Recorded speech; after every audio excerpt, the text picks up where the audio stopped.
Get ready for the best holiday sale of the year. For a limited time, enjoy 50% off annual news subscriptions at inforum.news/gift.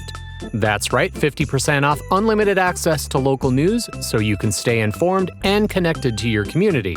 It's a gift you'll want to give yourself. This incredible holiday offer ends December 22nd, so don't miss out. Subscribe now at inforum.news/gift.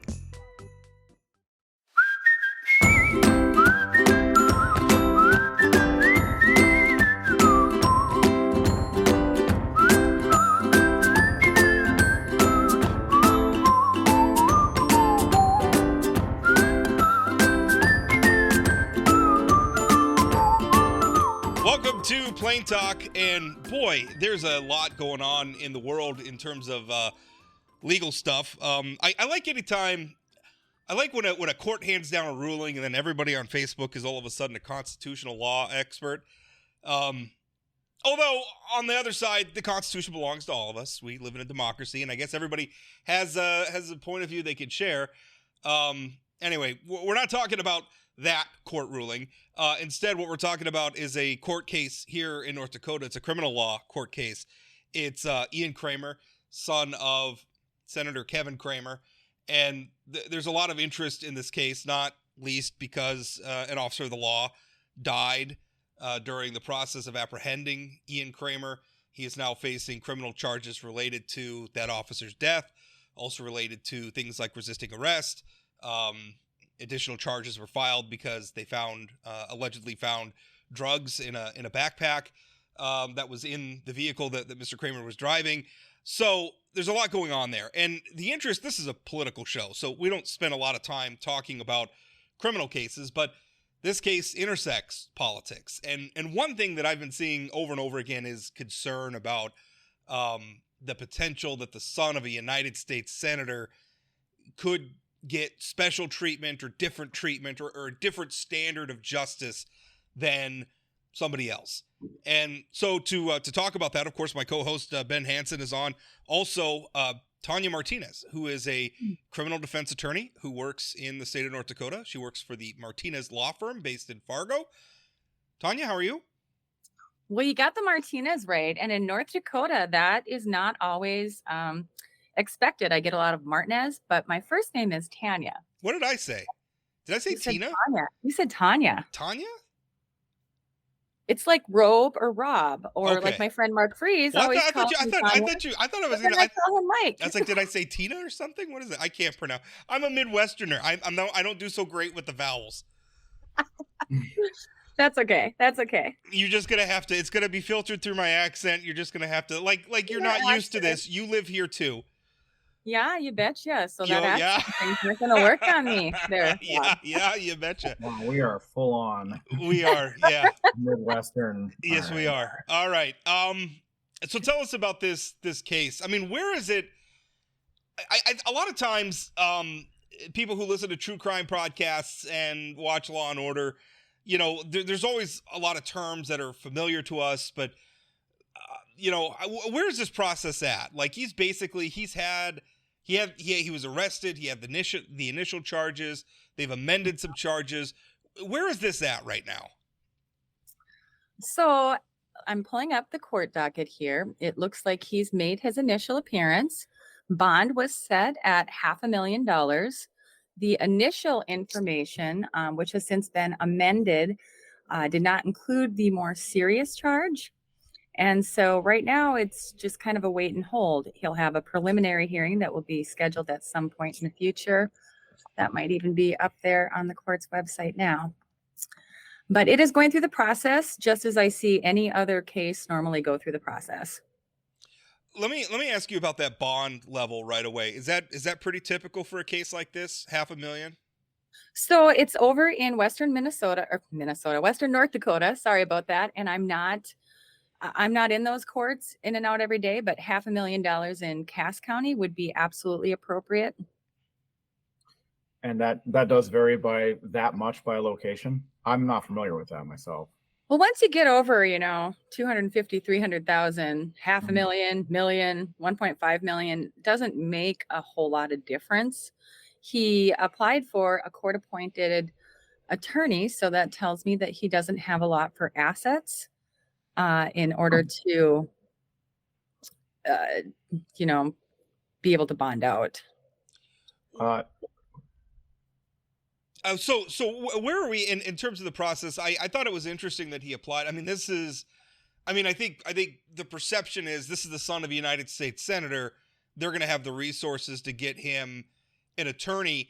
Would that? I mean, how normal is it? I mean, do people usually hire an attorney right away, or do they work with a criminal defender maybe to get through some of the procedural stuff and before, as they, I guess, shop for an attorney? Does that make sense? How typical is that?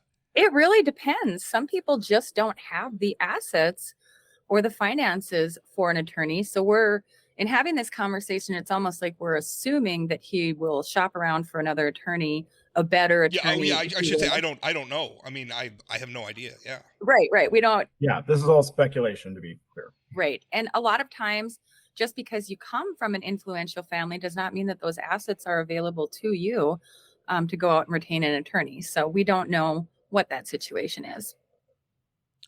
Well, and to be a little fair to Senator Kramer and family too, they don't come from a long line of businesses or known names around the state. I mean, Senator Kramer is the political one in his family. He doesn't come descended from a political name in the Dakotas.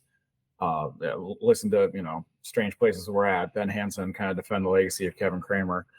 But I thought something that Rob had brought up in one of his articles was very interesting. And Tanya, hopefully I got that right. Mm-hmm. Tanya, if you could speak to the levels of high-speed chases and how this played out, given the pursuit of Ian Kramer in this case, the impact it has on a court case. Have you and other lawyers in your position talked to law enforcement about this? Has this been an ongoing conversation? Because for me, it was my introduction to the concept. I just had never thought about it. And I'm guessing there's a lot of folks who haven't.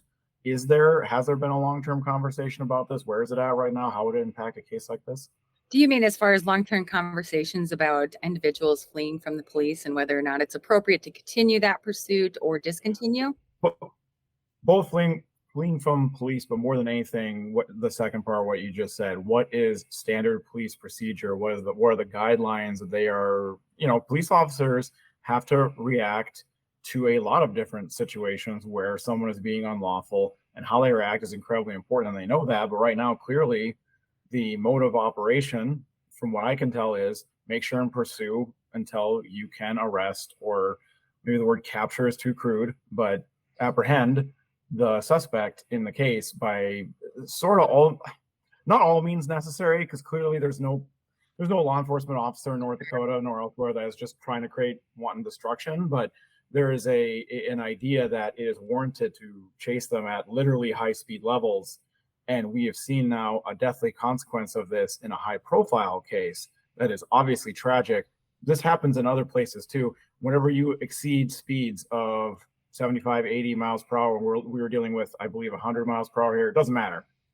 Excessive speed, danger can happen to other people's bodies. And it did in this case. It resulted in the tragic death of an officer on duty.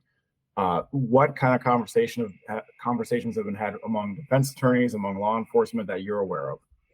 Well, this is a conversation that's been going on for many, many years.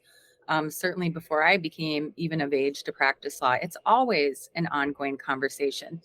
I know there've been over on the eastern part of the state a lot more frequent instances of people fleeing from the police when they're attempting to pull them over. Each case is viewed on a case-by-case basis.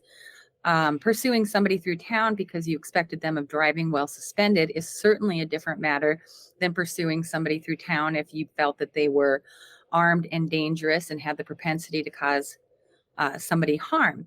In a case like this, I don't know what all of the circumstances were. It sounds like it was rural. The likelihood of having the same sort of issues you do in a high pursuit chase in the city, I can only assume would be less less dangerous out in a rural area. And in fact, in this case, the person that was hurt was actually one of the heroes trying to stop the act in progress. And I have to follow up there, Tanya. Does it truly matter though what the setting is? If the person is driving dangerously and then the law enforcement reaction is to, it could be said, I don't even know, because I really don't know what my even opinion is on this. So I'm not trying to slant one way or another. But if the argument is the law enforcement's reaction is increasing that dangerous behavior, does it matter that it's rural or urban? Because there are plenty of kids that play, away from the house out by the farm because there's a low amount of traffic there, or they're used to in, places where there are gravel roads, neighbors waving at neighbors because they know each other by name, and they are not expecting correctly someone to be driving 100 miles per hour, who's probably not paying attention to where they're going, or is not in their right state of mental being, which clearly in this case, the person being pursued was not. It's always a difficult matter to respond to, because say they had discontinued the chase, based on the facts that have been reported in the media, we may have had an individual here that was suffering from a mental health crisis, and the officers at that point don't know what he's capable of. So it is a case-by-case basis. From what I understand, he had plowed through the doors of the emergency room at the hospital. This is an indicator to me that he didn't probably know what was on the other side, and that's a very dangerous situation when you have somebody in considered a dangerous weapon. It is a dangerous weapon driving throughout the community. One of the early story points here as we watch this case is that the charges were upgraded from, and specifically the charge related to Deputy Paul Martin's death, was upgraded from manslaughter to homicide. What's the distinction there, and why? I mean, why does that happen? So when a case is first charged out, they just have the information that's available to them at the time. I can see that the prosecutor on the case is Mr. Schwartz. I don't know what information was available to him at that moment, but a charging decision has to be made. When more information came in that supported the facts, the probable cause for the additional charge, I imagine that's when the decision was made to upgrade the charges. And you can do that a lot easier in the beginning of the case before there have been appearances. There are rules on it than it would be to do later on in the case. And so, for example, not this case, but in another case where somebody was maybe charged with driving under the influence, resulting in serious bodily injury, but they didn't know about the serious bodily injury yet, so they just charged with the driving under the influence. That person goes in and pleads to DUI. Now we have some double jeopardy issues on the serious bodily injury part because they've already pled to that offense. So there's a lot. I'm sorry, I must interrupt you. Who is we in this situation, the defendant or the other side? Can you clarify that a little bit? You said we're in trouble because there's some double jeopardy. Is that like from the Everybody perspective? Is that from the Yeah, court perspective? Well, double jeopardy would mean that they couldn't prosecute him. Correct. So from the court side, that would be a problem. Well, it wouldn't be a problem from the defendants. I guess Yeah, not. no, that's what I'm asking. Who would it be a problem from? And we're not. The prosecution, most definitely, and the family, the victims, Yeah. the collaterals. Do you and what's the difference when you upgrade the charge from manslaughter to homicide? I mean, is that it's more? I mean, obviously it's a tougher charge. I mean, what's the state? I mean, what are the criteria for manslaughter versus homicide? I'm asking her this, and now she's got to pull down her. She's got to pull down her. It's an audio format, but we're getting the book. The book is getting whipped out here, and we're getting serious research live. This is scintillating podcast right now. Let's listen as the lawyer looks up the code in the book. I mean, I think it's interesting because you see the charge goes up, and I think a lot of people don't. I mean, we know it's a more serious charge, but what's the distinction? So 12.1-17-12 provides that a person is guilty of a Class A felony if that person negligently causes the death of another or a Class B felony if that person negligently causes serious bodily injury to another while in violation of Section 391071. So basically, that's a person's guilty of a Class A felony if they end up causing death to another person while they are fleeing from the police. And that is, as I think about it, I was a prosecutor for many years. I don't think that I ever had the opportunity to charge that particular subsection. But it's out there, and this is why pursuits are dangerous. But it's worth noting that Class A and Class B felonies do not directly translate to manslaughter versus homicide. Is that correct? Correct. Manslaughter would be the lower level offense. Do you? So, well, I was gonna ask. Getting back to the pursuit thing, and I mean, there's so much we know. The early reporting, we know what was in the police reports. I mean, to a point. I mean, there's a lot we don't know. So I don't want people. I'm just wondering, in terms of the pursuit issue, you know, they've elevated the charge, and they're saying that Ian Kramer is responsible for this death. And I mean, there's no question he was fleeing police. I don't think that's in question. But there was an issue there where the family could track the car. Apparently the family, Chris Kramer had left her iPhone in the car. The family was able to track it. I mean, can there be and I guess anybody can argue anything in court, but I mean, could there be an argument there where, hey, you know, the police should have backed off because he, you know, maybe they created an emergent situation because, you know, they could have tracked him and maybe backed off a little bit, but instead they tried to, you know, apparently put a lot of pressure on, you know, and again, we're Monday morning quarterbacking here. I want to put that out front. So I'm just saying, I mean, is that an argument that we could see here? So you're asking if the argument could be made that the police actually caused this somehow by... Well, I don't think that's wrong. I think what Rob's point is, was the standard operating procedure of pursuit, did it increase the likelihood of a dangerous or tragic outcome? I don't think there are absolutes here. Did it add to the temperature? Did it create more pressure and create an even worse outcome? Already bad things were happening. Clearly, this thing is tragic from top to bottom. There's no good part of it, but it was a solution being offered that, whether intentionally or not, might have made it worse. And it's a question, but I don't think any of us will ever have the hindsight to be able to truly answer that. From the media reports that I saw, Mr. Kramer, the son, Ian Kramer, had been brought to the emergency room by his mother. Mm-hmm. And so it was already at a crisis stage. We're already at crisis stage there. So does it increase pressure to have the police following you? Yes, of course, that certainly would.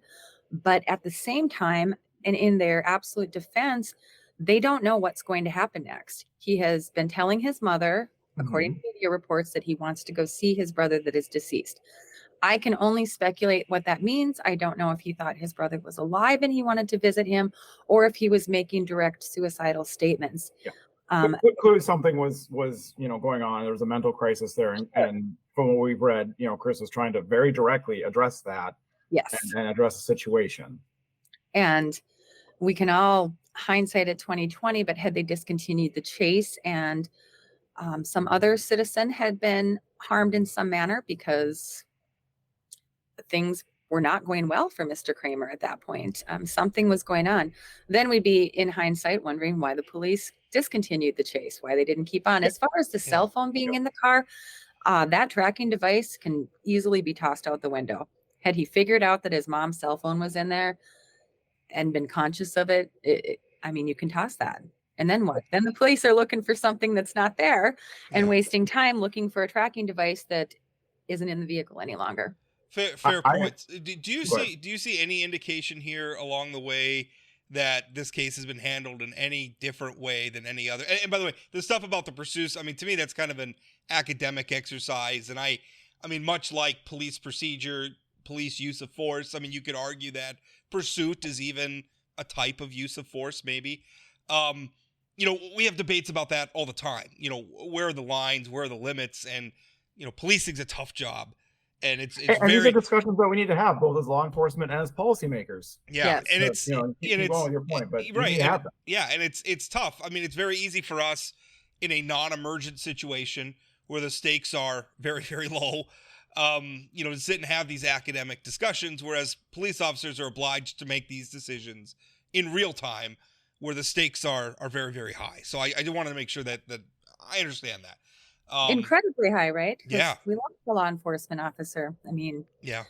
as they're making those calculations, they're looking at the potential danger to themselves, and they go through some pretty incredible things. They really do. Any indication that from your review of the file or anything that this has been handled in a way that's different from any other case, other than obviously the attention and media scrutiny? I mean, any indication that because this is a senator's son, it's being handled differently? The only indication that I see of it being handled differently is what pops up in the news feed. As far as looking at the court records and the direction and the filings that have occurred so far, it looks like any other case to me. But it is frustrating, I imagine, for the Kramer family to have this brought up over and over and over. I just put in Mr. Ian Kramer's name to see what would pop up before I came in. And this is it. It's like his only life started when this happened and there was nothing before it. So it's just consuming the media around this particular name right now. And that's unfortunate because the Kramers are just a family like any other family. We may have vast policy difference, but parenting is hard, even parenting adult children. And well, that was a point I made. I wrote a column, I think the day after it happened, day after the news broke, making the argument that it could happen in any family. Absolutely. Ian Kramer was an adult, and clearly, I mean, I think the family has acknowledged has had problems, struggles with mental health, struggles with substance abuse issues. So, this is not, but it does get attention. I mean, it's hard. There's a reason why we do these proceedings in public, and when they involve, one of the most powerful. And there's only 100 United States senators, and they're some of the most powerful people in the country. And when it touches on them, it's going to get screwed. This is me defending the news media now. Well, they got to do it. I mean, I'm not faulting the news media. Yeah. It's just that is one way that this case is treated different. Do you feel like it could almost turn around? Because I mean, the thing is that when I have heard people say that they're afraid that Ian Kramer, he's going to get off or he's going to get special treatment or something. I mean, to my thinking, like, I kind of feel like the risk is the opposite. I kind of feel like it's a situation where, district attorneys, out of fear of public backlash, may err on the side of being tougher with Ian Kramer than they would be in other instances. Now, I don't want to say that that's happened. I'm not accusing anybody of anything. But to me, I think that's much more the risk that, I mean, again, given the amount of public attention this is being paid to, given the fact that it resulted in the death of a police officer, which rightfully upsets a lot of people. I mean, I think the real risk here is that he faces a tougher road through the justice system than maybe somebody else does. I think that's an entirely valid concern to bring up. Whether or not we're at the point of evaluating that, I think that we're far from it. I have to assume that Judge Weiler and the prosecutor and the defense attorney and everybody involved will be professionals. But that is always a concern, right? Because I've already seen comments on Facebook and just looking through the internet that have been very derogatory towards the family. You criticizing Senator Kramer's voting record on certain things and trying to point out the evils of mental health and how he hasn't helped it. Again, Senator Kramer and I have vast policy differences, but I think that is just misguided and wrong. This is an adult child, maybe their child, but it is an adult. And even the most well-resourced families can look for every option to get their loved ones help, and it's still unsuccessful. We can't predict mental health. I think there's a lack of mental health in the state, but I don't know if that is related to any of the issues that Mr. Kramer's son, Mr. Ian Kramer, had. Perhaps he had all of the availability in the world and he just chose not to use it. If that's the case, that's a different issue than the lack of mental health care in North Dakota, which is another issue, and it is a big one. Let's talk about that, because if he does have a mental health issue, he's going through a trial. There's always a competency question about, I mean, we put somebody on trial, they need to be able to assist in their own defense. They need to be able to understand what's going on and what the charges are against them, and help. Obviously he's going to have attorneys making the arguments for him, but ultimately those are his arguments, right? So he needs to be cognizant. So Right. how does it work? Somebody like this, how does somebody who by all the reports was having a mental health issue, how do they get treated while they're incarcerated, during this process? How does that work?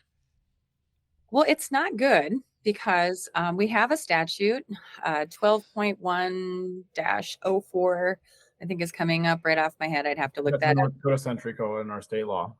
In North Dakota Century Law, that allows for a mechanism for prosecutor or defense attorney or the judge on his or her own volition to request a mental health competency exam. That is then an order is signed and it's sent over to the state hospital, and an evaluator will review whether or not the subject has the capacity to make informed decisions with their attorney, to assist in their legal defense. There's a whole criteria that they go through, and if they are found not fit to proceed, then there is a whole mechanism called restoration where they try to treat the person and get them back into a position where they are able to be fit and competent to stand trial. That's different than criminal responsibility. Criminal responsibility can't be addressed until the fitness, the competency evaluation has been had. You have to have a competent person before you can sit with them and evaluate whether or not they were criminally responsible. In a case like this, where there's been suggestion of active, I don't know if they were delusions or suicidal statements because we don't have enough information, but that might be a case where the attorney wants to evaluate whether or not criminal responsibility is an issue. So Senator Kramer, in his press release, his initial press release that he sent out, he asserted that his son, Ian Kramer, has had mental health, and I'm forgetting the specific wording, but he specifically, like, hallucinations and things like that. So, I mean, pretty serious stuff. I mean, obviously that's coming from Senator Kramer, not a mental health professional or anything like that. But I mean, that's what they're asserting, and I don't have any reason to believe it's not true. So, that's kind of the situation that we're dealing with. I also wanted to talk about the idea of a criminal defense attorney, because that was something else I saw people taking a couple shots at Ian Kramer using up resources from public defenders when he's got a U.S. senator for a dad. And I mean, first of all, I think that's really unfair. I don't know the family dynamic there or anything, but just I do know our public defenders are, first of all, A, heroes, and B, chronically underfunded. How does that process work at getting a public defender? Like, how does somebody like Ian Kramer go about? He has to qualify for one? Yes, he would have to fill out a financial affidavit. The court reviews it, and there are guidelines that have been established, I believe, by statute. Ben, you might know a little bit more about how those guidelines are set than I would. But if you qualify within them, you're eligible for a public defender. And they don't go off your parents' income if you're in your 40s. They just don't. And it's somewhat out of order, but I did want to ask Tanya, because we had talked about not upgrading, but increasing the designation from manslaughter to homicide. I forgot to ask there, and I would assume, I wondered, and I assume others would wonder, is there a presumption of intentionality with that increase in status? Because that was my understanding of what moves something beyond manslaughter was premeditation. And the way that I read about this, and again, I did not experience it, I did not see it, I've not read police reports, I've read what has been in the news, there doesn't seem to be intentionality behind what Ian Kramer was doing, or what his actions created. In this case, one of those things was the death of a police officer. But am I off in that designation or that definition? So the increase to assault or homicide while fleeing a police officer has the standard of negligent. It's a negligent standard. So it's a higher offense because somebody was killed during an alleged suit. But as far as the intentionality, it's still just negligence. The I charge. thought manslaughter was the presumption of negligence, but I mean, I'm not a lawyer, so. What was it that you said, Ben? I thought manslaughter was the presumption of negligence. I thought that's what the manslaughter category was for, but I'm also definitely not a lawyer. But the enhancement here is the manslaughter, the negligent act occurred during a criminal act, fleeing the police. And that's what compounds it. Yes. Yeah. So this isn't like the move up to like premeditated murder where you sit down and you plan to kill somebody. This is still a negligence charge, but it's negligence. You were negligent while committing a criminal act, which is fleeing law enforcement.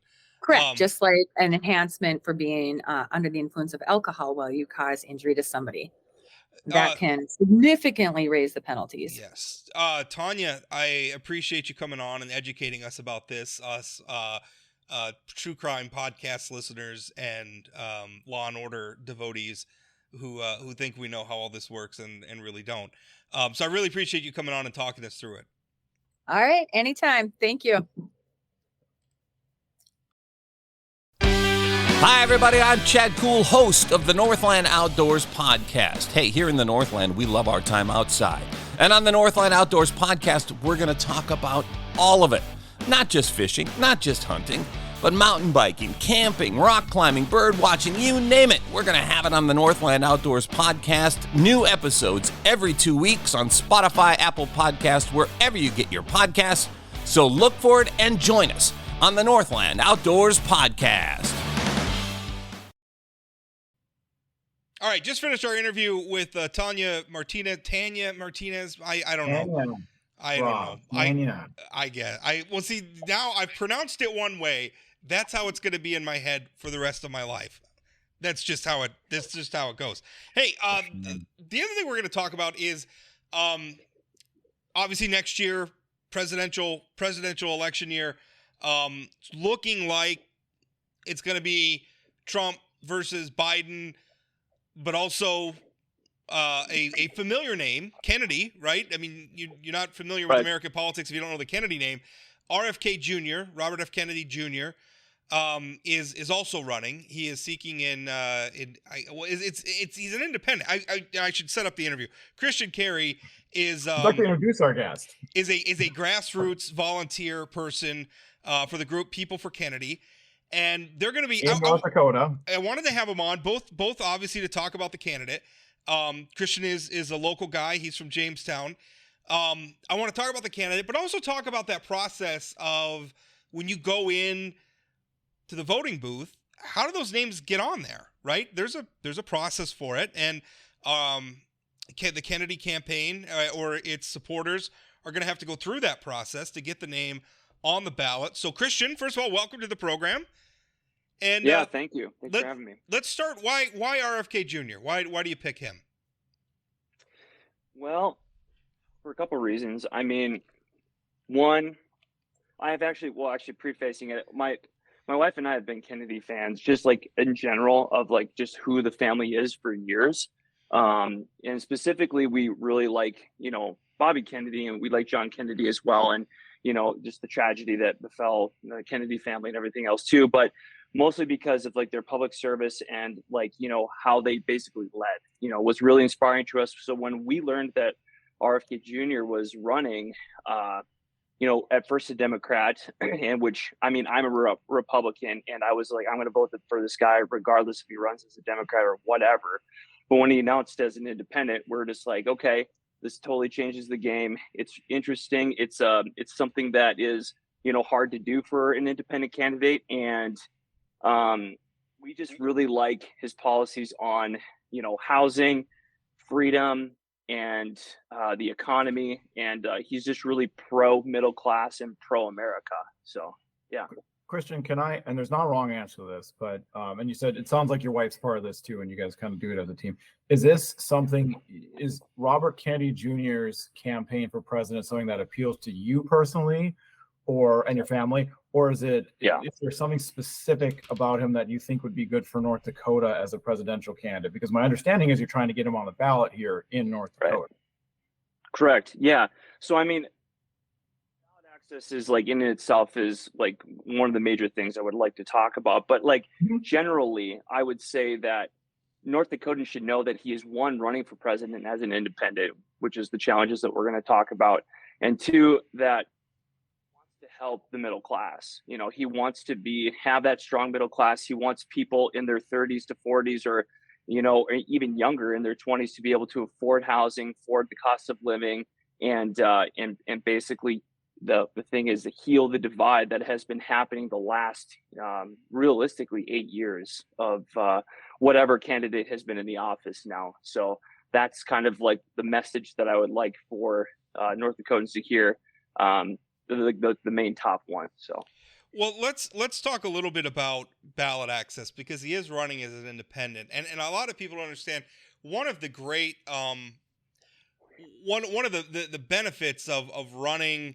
as a candidate for a political party, especially one of the two big ones, the Democratic Party, the Republican Party, is they've already got the ballot access thing worked out. Now, each state has different laws or requirements for how candidates get on the ballot.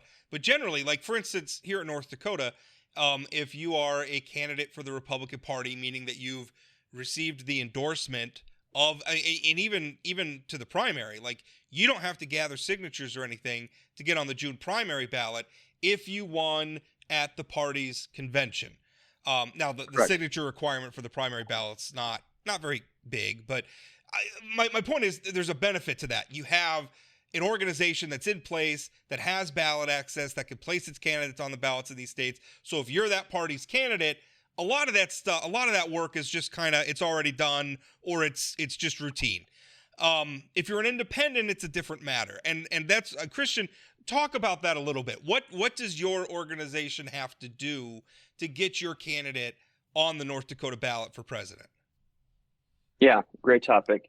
So basically, each state is doing their own grassroots movement. It's regulated by the People for Kennedy group, but each state kind of gets support through that.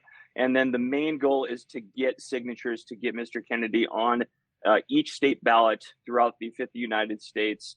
And in North Dakota, there is a threshold of 4,000 signatures. You know, you want to get a little bit more than that prior to, so you can, there's no, so they don't get thrown out, and maybe there's some people are not residents and whatever, stuff like that. So the state opens January 1st, to my knowledge, or January 31st or the 1st. And you can start collecting signatures, and then they have to be submitted by September 3rd of 2024 by a certain time frame.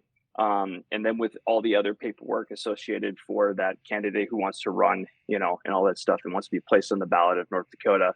So that's kind of the whole reason I wanted to come on and talk about, is like, we just need people to come and just, like, if they're interested, to help with, gathering signatures for Mr. Kennedy, if they like Mr. Kennedy's policies and all that kind of stuff.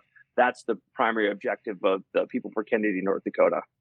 So you don't have a status right now for signature gathering, because you literally can't start collecting them until 2024. Correct. Yep. And then that gets you, if you submit them and the Secretary of State accepts it, that would have RFK Jr. as a presidential candidate for North Dakota's 3 electoral votes in the November ballot. Is that correct? Correct. Got it. And can I ask a little bit about the you started talking about a little bit the makeup and the kind of, not hierarchy, but how the organization works. There are chapters per state for folks who are supporting the candidate. Is there a national group or someone that you can check in with or get resources from? And then do you have an official organized chapter in North Dakota, or is it right now just you? Just what's the picture look like in North Dakota? Awesome question. Yeah. So there is the national campaign, which I have no association with, the Kennedy National Campaign. And since there is no, headquarters for an independent candidate per state, like they would have the Democratic or the Republican, the people are kind of the HQ. So the grassroots movement, volunteer movement, has its heads, and then they disseminate and they kind of say, this is what needs to be accomplished, people from Minnesota or, South Dakota, North Dakota, and stuff like that. Each state has a lead contact or a few lead contacts, depending how big your state is. And right now, I believe I'm the only individual, and so that has been associated and gotten involved with the National Grassroots Volunteer Group. So basically, in North Dakota, you mean? In North Dakota, yeah. Yep. But no, actually, excuse me, for a part of the overall governing volunteer group, the People for Kennedy. So I know it's a little confusing. So there's the national campaign, and then there's there's the national campaign that's governing everything and has obviously the RFK Jr. They're putting out information. He's signing up for podcasts, doing all that kind of stuff, and they have the message. And then there's the grassroots effort that's trying to get him on the ballot, which is the People for Kennedy. And so each People for Kennedy volunteer associated with People for Kennedy can start their own chapter. So we're the People for Kennedy in North Dakota. Yeah. Which is pretty standard for most presidential candidates, even when seeking nominations within the Republican and Democratic parties. Do you have specific plans set out right now, or like a volunteer strategy for gathering signatures next year? Are you planning on doing it yourself? Is there any talk or plans of trying to pay signature gatherers next year to gather signatures to get them on the ballot? There has been talk of paying signature gatherers. That hasn't been fully developed quite yet, but right now the plan would be to organize people, and then I'm personally going to collect signatures, going to events throughout the entire year of 2024 before the deadline, awareness parades, events, try to get other people to come to group functions for Mr. Kennedy, just like camaraderie events and things like that, in kind of set up in the state. So how do you feel? I know it's kind of a hot topic of debate about ballot access, and a lot of times you'll hear independent candidates or, maybe like a Libertarian Party candidate or a Green Party candidate or something, sort of complain about ballot access laws. And I'm not super familiar with other states. From the little bit of review, I work in North Dakota, so that's where I'm focused. But some states I know can be pretty arcane. I've always looked at ours as pretty reasonable. I mean, this seems pretty straightforward. 4,000 signatures is a little less than a third of what you would need to put a statutory measure on the statewide ballot. So 4,000, it seems pretty reasonable, but I mean, that's my perspective. How do you feel? Somebody who's starting out on this process, how do you feel about it? Do you think it's fair? Yeah, I think it's fair. The laws had just changed this past Monday. He actually does have to name a running candidate to be eligible. And they're doing it right, stuff like that. And then you have to name the 3 electors that will take everything to the Electoral College and stuff like that. But that was recently changed, and I assumed that it was because Burgum was running or something of that like that. I don't really know, but that's what I was told. So that did change. So that's the only changes that I know of, and I think it's extremely fair. I mean, it's very cut and dry and straightforward. And hearing from other people across in other states, it seems to be more nuanced, state to state, and I think we're pretty fair. So yeah. Who made those changes to those rules? Is that coming from the North Dakota Secretary of State's office? I believe so. Yeah, I don't know. I was just told that there was probably going to be some changes to the forms, and that was about it. How long you lost on? I just assumed the legislature would have to do that. I think fair to me. Well, I think the legislature. I don't know. I think the legislature would have to do it. I guess I wasn't aware that had changed. So new one on me, Christian. You're teaching us new things here. Yeah. But that's always interesting because a lot of people, like the North Dakota Republican Party and the Democratic Party, have ballot access, but the political parties have to maintain that ballot access by running candidates who get a certain percentage of the vote. Now, that doesn't apply here because Mr. Kennedy's not going to be in the primary. He's not representing a political party at this point. He's an independent, so he's just worried about getting on the November ballot. But that is kind of interesting where, like the Libertarian Party, occasionally you'll see they have to go out and gather signatures to get what's called their ballot access back. And that gives them the ability to hold an endorsing convention and then at that convention endorse somebody who automatically goes on the ballot. If they don't have that, then they can't be their candidates. It's they don't have ballot access, I guess. For a couple cycles, the North Dakota Libertarian Party had ballot access, and then they didn't get a high enough percentage, and I want to say it was 5%. Yeah, it's something. It's ballot statewide candidates to retain it. It's certain offices that they have to. I think it's like governor, attorney general, secretary of state, and auditor. It's kind of a weird set of things. Christian's like, yeah, this doesn't matter to my story, man. I don't know what you're talking about. No, I'm kidding. I didn't know that. I'm aware that the Libertarian Party is active in North Dakota, but I didn't know anything about that. They were. They haven't. I mean, it kind of seems like it's died down. I don't know what they're up to these days. All right. So Christian, let's get back and talk about RFK. Yeah, Christian, we got lightning, or we're gonna do a quick lightning round here on your candidate. So as you all know, the two biggest industries in North Dakota are ag and energy. And speaking of the energy industry, RFK Jr. has had a lot to say about them. I'm just going to read you a couple things here. On a post that he wrote titled Jail Climate Deniers, he said, quote, I support the First Amendment. It makes room for a citizen to even knowingly spew far more vile lies without legal consequence. However, I do, believe that corporations which deliberately, purposefully, maliciously, and systematically sponsor climate lies should be given the death penalty. Those are his words, not mine.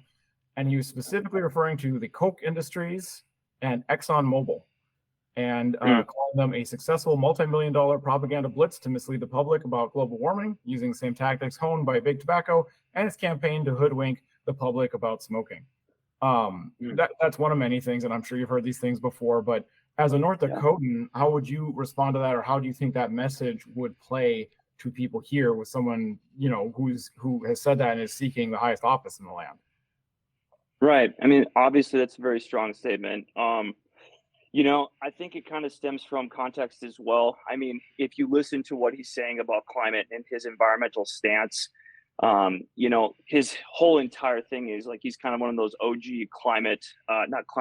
environmental individuals. You know, he was an attorney for years, and he would basically, you know, he cleaned up the Hudson River. He has an organization called Water Keepers, and he would very active in the environmental movement. Yeah, it was very active during the Dakota Access Pipeline protests, by the way. He was, and like that actually falls obviously right into like his jurisdiction of expertise, because he was suing corporations for polluting the Hudson because there was no marine life or no like plant life within the Hudson River, and now that's been mitigated and it's flourishing again. So his whole stance on pollution and environment is very hard. So I can see why he would make some of those statements, but you know, even with the Dakota Access Pipeline stuff, it was going underneath the water. So obviously he wanted to come out, and everything that he is all about, from what I can tell, is like safe.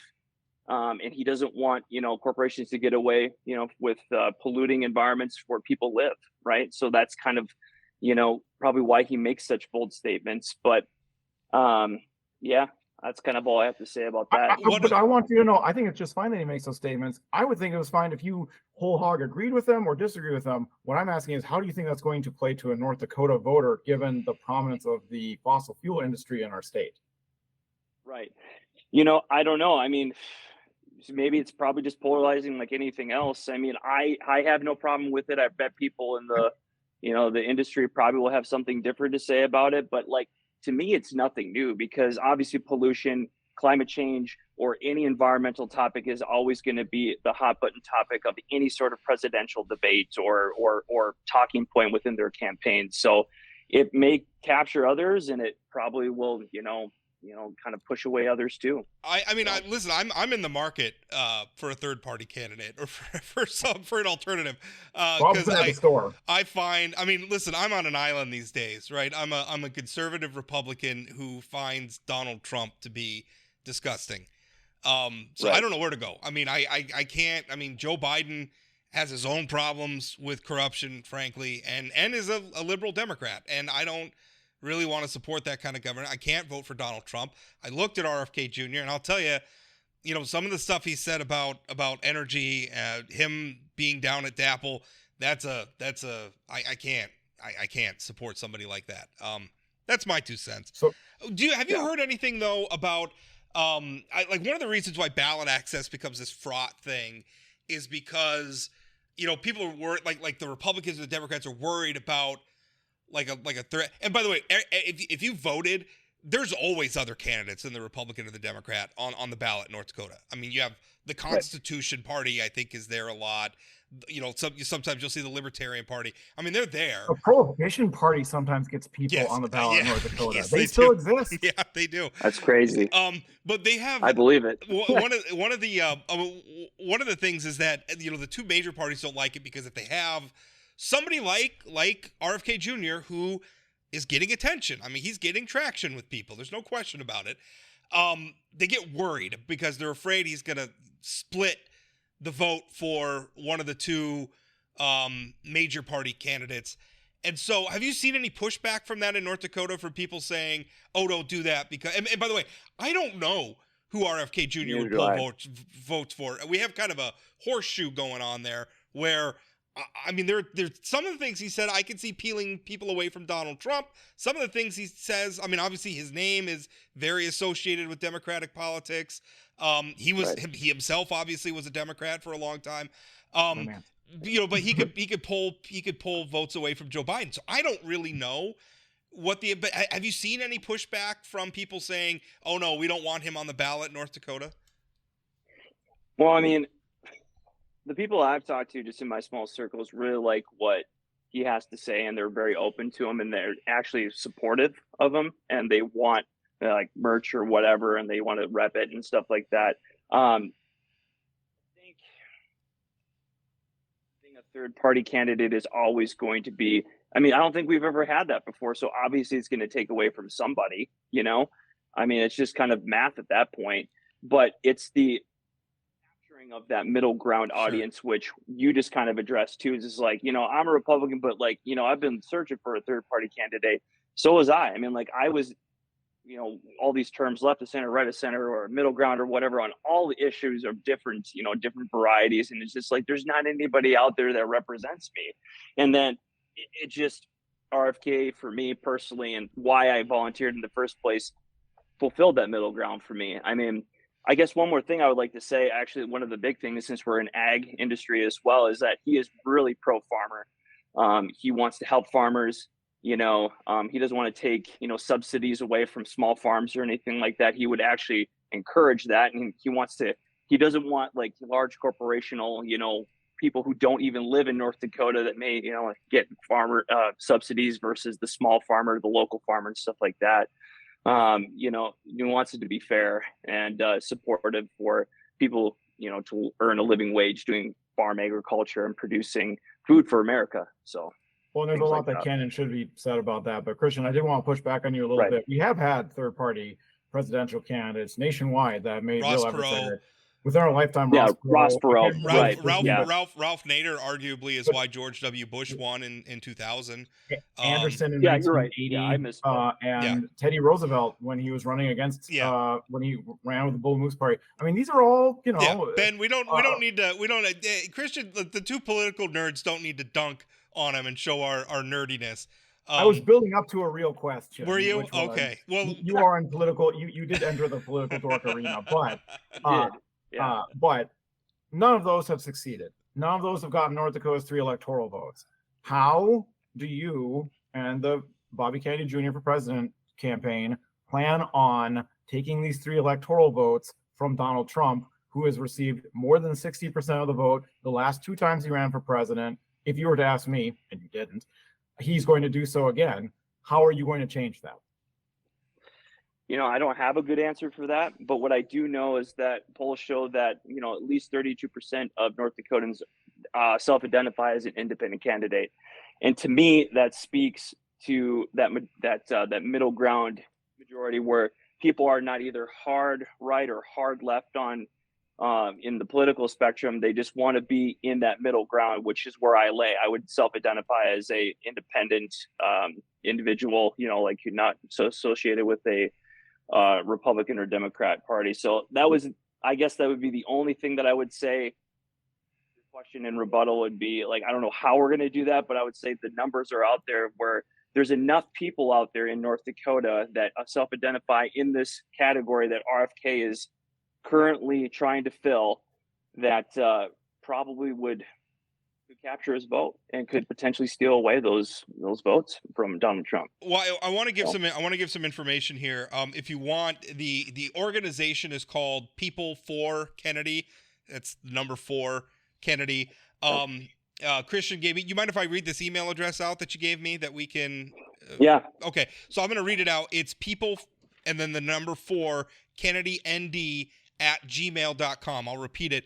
People, the number 4 KennedyND at gmail.com. So if you're interested, if RFK Jr. I guess piques your interest and you want to get involved in the campaign, you can send an email to Christian, and I'm sure he'll have all sorts of information about how you can get involved.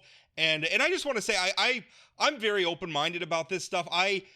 We have these processes for a reason, and although RFK Jr. is never going to do it for me, I'm glad that you're doing this. I think we win through a vigorous process.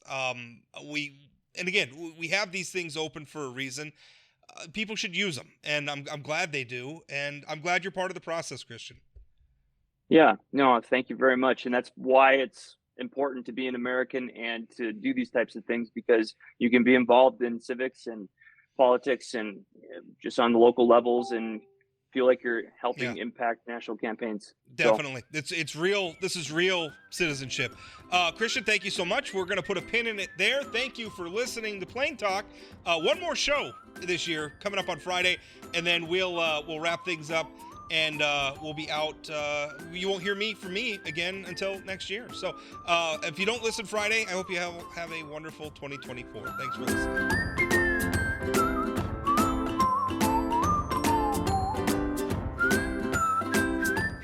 Did you know Forum Communications Company has a robust podcast library? At inforum.com/podcasts, we have everything from politics, sports, true crime, outdoor adventure, and more. Visit inforum.com/podcasts and explore them all today.